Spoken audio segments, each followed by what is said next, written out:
First, adult Play-Doh sold out in a day, and it's helping Hasbro beat Mattel 3-1. Then, a Chinese AI named after a Pink Floyd album just passed OpenAI, and the White House wants it banned. And volleyball has quietly become the #2 women's sport in America. Now, it just needs its Zendaya move. A Mighty Ducks moment. This is Nick. This is Jack. It's Wednesday, Ceviche Wednesday, July 22nd, and today's pod is the best one yet. This is a T-Boy. The top 3 pop business news stories you need to know today. T-Boy offsite day number 2. Where'd we go, Jack? Family sunset picnic on the beach. Okay, like way out on the beach, by the way. We actually had to drive our vehicles way out onto the beach. It was off-roading that I didn't know Nick was capable of. Well, I'm not, Jack. We have to let air out of the tires. That's not like a skill in my toolbox. We had to go down to 15 SPF. I thought there was a 60% chance. Did I say SPF? I think you meant PSI, and even I caught that one, man. I thought there was a good chance we were getting stuck. Okay, tonight's the Odyssey. More on that tomorrow. Jack, let's hit our 3 stories. For our first story, Hasbro stock surged 10% Tuesday after the most playful earnings ever. Because Hasbro is doubling its customer base from kids to kids and adults by using wizards and Play-Doh. Adults only Play-Doh. But besties, we're going to tell the story. Let's whip out the whiteboard and talk about the greatest product pivots of all time. Nintendo started as a taxi and hotel company. Ketchup started as a tummy medication. And back in the 1930s in Cincinnati, Cutall invented a new cleaning product. Cleaning Putty to take soot and fingerprints off your living room wallpaper. Well, Nick, the handwriting was on the wall. Yeah, because that product became Play-Doh. Much more fun to roll into a ball and then smash into a pancake than to clean with, Jack. And as home heating switched away from dirty coal, wallpaper wasn't getting dirty. So in 1956, the founder's sister-in-law pivoted, suggested marketing it as a kid's play toy. She even came up with the name Play-Doh. Oh, by the way, that distinctive Play-Doh smell? The new owner, Hasbro, trademarked that scent in 2018. It's an almond-based fragrance to signal that it's safe. Actually, the trademark says it's a unique scent formed through the combination of a sweet, slightly musky, vanilla-like fragrance with slight overtones of cherry and the natural smell of a salted wheat biscuit. Yeah, as you can see, Bessies, the lawyers, not exactly marketers on Not this one. Not exactly kids either. But here's the news. Hasbro has officially beaten its rival, Mattel. Game over. In the Playroom and on Wall Street. Because Mattel stock is down 28% this year to a $4 billion valuation. While Hasbro is up 10% and now worth 3 times what Mattel is. Because Hasbro just announced peachy earnings and boosted their profit forecast that the CEO is having trouble sharing with the other CEOs. Because the fastest growing business is Dungeons & Dragons and Magic the Gathering, or their Wizards division.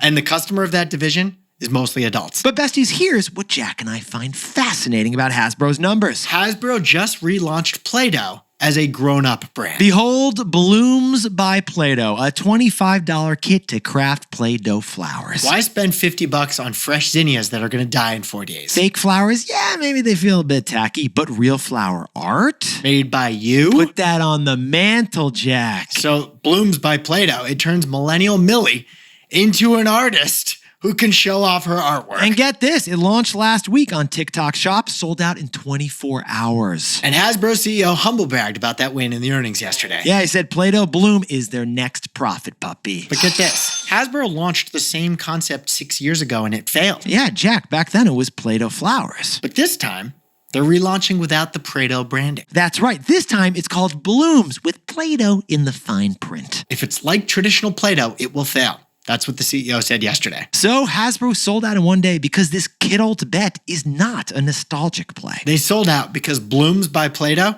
it taps into something deeper than my 3-year-old son's moo-moo cow. He won't go to bed By without. the way, guys, would it kill you to make a Play-Doh cologne? What do you think, Jack? I mean, that product is probably out there. Oh, da-dough. Oh, da-dough. Oh, da-dough. So, Jack, what's the takeaway for our buddies at Adults Only Play-Doh? It's not Revenge of the Nerds. It's Revenge of Reality. Yetis, Hasbro is a 102-year-old company battling the most addictive substance on the planet. Screens. And algorithms. Toy Story 5 is literally the plot of Hasbro. Yeah, well put, Jack. But as screen addiction rises, screen addiction antidotes are now at all-time highs. It's creating a whole new market. In fact, Eventbrite saw a 50% jump in events that said no phones allowed at this event. Phone-free experiences. Now, ironically, Hasbro has sold this adult Play-Doh on TikTok the ultimate addictive screen. And they've hired Instagram influencers to pitch you on that new Play-Doh for adults in the For You page. A screen. But Play-Doh's adult flowers, they're an old product, seizing a new opportunity by using different marketing. And like run clubs and dark vacations, adult Play-Doh is the newest chapter of the detox economy. Besties, it's not Revenge of the Nerds. We're about to experience the revenge of reality. For our second story, the newest AI leader is such a moonshot, it's called Moonshot. And it's caused the White House to threaten to ban Chinese AI. Yetis, in our weekly F1 racing style, who's actually in the lead for AI right now? Jack, who is actually in the lead for AI right now? Well, last week we told you that DeepSeek, the Chinese AI lab, was prepping to IPO. DeepSeek, it's a dupe AI. It's cheaper, but nearly as nice as America's Anthropic and OpenAI. And that DeepSeek AI dupe, it just passed America's finest in market share. Because DoorDash, Coinbase, Airbnb, and a whole bunch of startups, they're all using Chinese AI that costs 1/10 the price of American AI. Well, update Yetis, for this week, another Chinese AI just surged ahead of OpenAI and Claude, but in intelligence. If DeepSeek was the Honda of AI, a low-priced, well-made AI model, well, then this new Moonshot Kimi model of AI is China's Ferrari killer. Because it performs as well as OpenAI and Anthropic, according to the benchmarks. Okay, but Jack, what's the reason this Chinese AI company is named Moonshot in the first place? Well, the founder loves Pink Floyd, apparently. So Moonshot AI launched on the 50th anniversary of the founder's favorite classic rock album, The Dark Side of the Moon. But here's the news, besties. Treasury Secretary Scott Bessent said that the Treasury would investigate Chinese AI companies like this for theft. He said it yesterday. And if Chinese AI labs are stealing America's models like they've been alleged to be doing, they'll be sanctioned. Even if they're inspired by the greatest classic rock band of all time. But besties, China stealing U.S. technology and then undercutting American companies on price, that's like the oldest story in the finance book, Jack. But this time, the book is AI. Not fashion or furniture. So there's a whole bunch of complicating factors with all this Chinese stealing. Well, a ban on U.S. companies from using Chinese AI, which the White House is considering, that would worsen inflation and hurt competitiveness. Will the U.S. government force our companies to pay for pricier AI in this economy? Those higher AI bills are going to trickle down to the prices that we pay, inflating inflation more. Oh, and by the way, banning Chinese AI would only apply to American companies. So foreign rivals using cheaper Chinese AI would have a cost advantage over American companies. Jack, what about a third complicating factor here? What about that? It's the fact that these models in China, they're open weight, not closed models like we have here in the US. By the way, besties, open weight AI models, that means they can be downloaded, and therefore they are more difficult to regulate. Because once somebody downloads the model, the government can't force you to undownload it. The genie is out of the bottle. You can't put her back in. And OpenAI calls this Chinese way of doing AI communism. Yeah, as you can tell, things are getting heated in Silicon Valley. So the White House is thinking about banning Chinese AI, but the White House hates regulation, generally speaking. However, Jack, this White House does love a trade war. Which leads to our takeaway. So, Jack, what's the takeaway for our buddies over in Chinese AI? The trade war has re-erupted, but with a digital battlefront. Yetis, last week, the United States added a 25% tariff against Brazil. And this week, we added 50% tariffs against Canada. No joke. As of this week, we're tariffing hockey sticks from Toronto with a new 50% tax. U.S. versus Brazil, U.S. versus Canada, U.S. versus China. We thought the World Cup was over. What's going on? Well, when the Supreme Court struck down tariffs in February, Trump added new ones almost immediately, using different laws that had never been used before. But with AI, tariffs aren't working. So now we're considering banning Chinese AI. And the U.S. trade rep said on Tuesday that tariffs on a dozen more countries would be coming soon. Besties, with the war in Iran dominating headlines and tariffs getting struck down by the Supreme Court, the trade war, it felt over. But now it's erupting again, and the new battlefront is digital. Now, a quick word from our sponsor.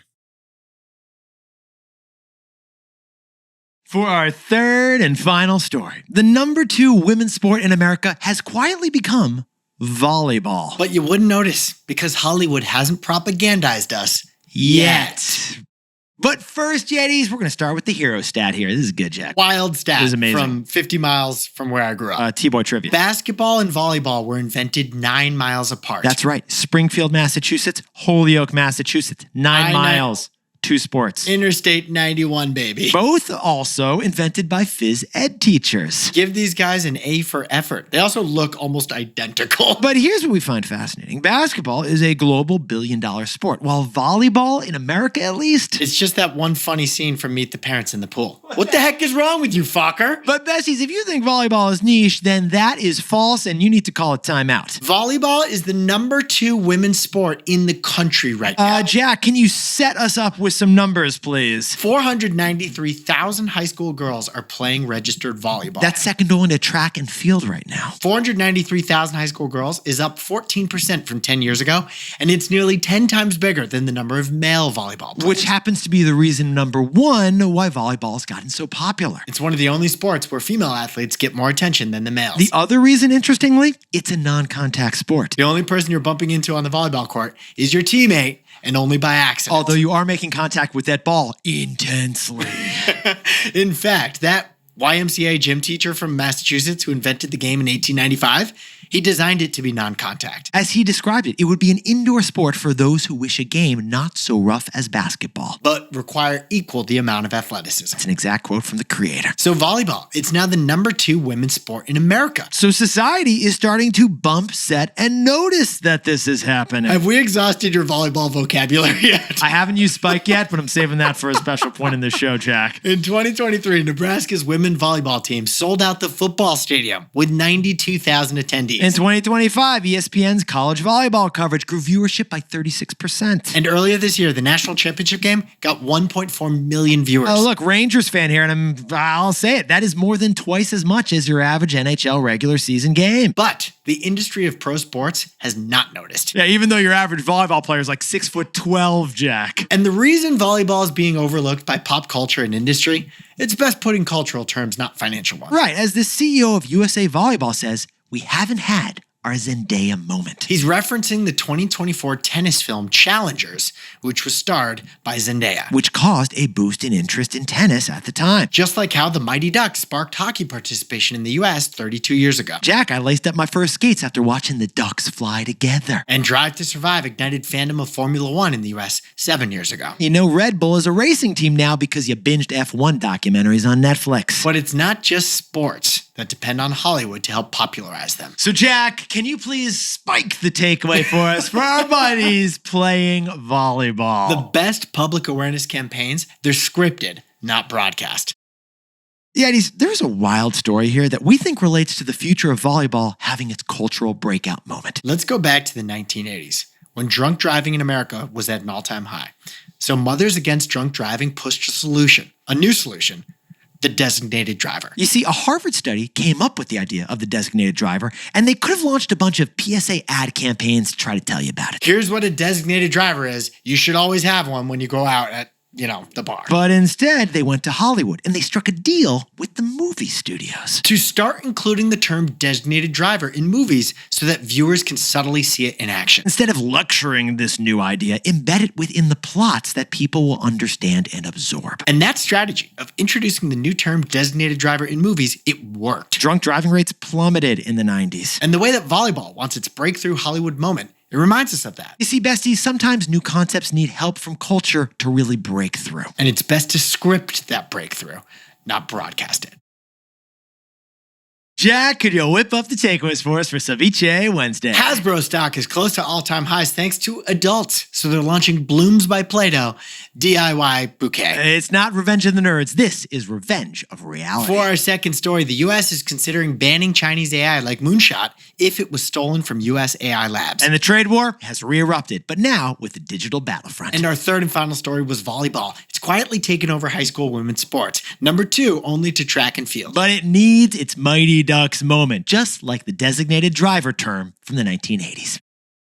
But besties, this pod's not over yet. Here's what else you need to know today. First, remember that Jurassic Park startup that was bringing back extinct animals like the dodo? We covered it on the pod. That is Colossal Biosciences, and they're raising new venture capital money at a $30 billion valuation. They also announced the next animal they'll bring back from extinction. It's the blue buck antelope. Guys, skip all these animals and go straight to T-Rex. Yeah. I don't care about a blue buck antelope. By the way, they're already generating revenue, this company. They got a new government contract to save the Tasmanian devil species from a contagious disease. Second, it's the stock market corner. Tesla and Google announce earnings later today. AMC, they already announced earnings. Record second quarter for the box office. That's before The Odyssey hit theaters, by the way. But Jamie Dimon, CEO of JP Morgan Chase, he says he would not buy stocks right now. There's too many risks being underestimated by the market. And finally, the newest strategy among countries to boost their birth rate, flirting baskets in the grocery store. A grocery store chain in Finland is stocking pink carts and pink baskets that you can grab if you want to let the shoppers know that you're single. I mean, Jack, guess it's like a physical equivalent of the Facebook status update. I'm single. And if you bump into a cutie in aisle 6 who also has a pink basket, it'd be really awkward if they don't strike up a conversation Wow, with we you. both enjoy paying $19 for organic almond butter. We should probably merge our finances and move in together.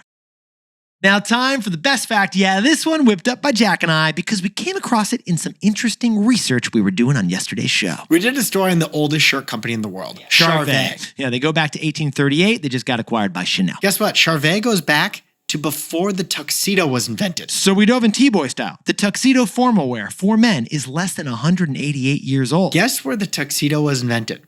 Upstate New York. That's right. Mid-1800s, the tuxedo jacket was first designed for the Prince of Wales in England. One American family was visiting England, liked that style, and brought it back to their small town 1 hour north of New York City. And that family started wearing these formal English jackets to parties at their local club in that town. And the name of that town? Tuxedo Park, New York. Hence the tuxedo jacket. Yetis, you look fantastic. Jack, you are glowing over there. Are you ready for Midnight Movie Club tonight? This is going to be awesome. We're seeing The Odyssey right after this recording. You ready to go? Pretty sure it'll go into midnight because it's an 8:30 viewing. It's as long as the actual Odyssey, from what I understand. We may not make it home, is from what I understand. Is Tom Holland really going to have a boss It was fight? bizarre that he chose to drink a Dunkin' on the boat with the Trojan horse. I didn't get that choice. Interesting design decision. I assume you've got my half-birthday gift you'll give me at the theater. Jack. Happy birthday! Is that all it Dude, took? I made a note yesterday to tell you and I forgot. Wow. And now, here's your verbal note, Jack. Yetis, you look fantastic. Give us 5 stars. It helps us grow the show. And Jack and I will see ya if we make it back from the movie tomorrow. This is Jack. I own stock of Netflix and Lyft. Nick owns stock of Airbnb, and we both own stock of Spotify.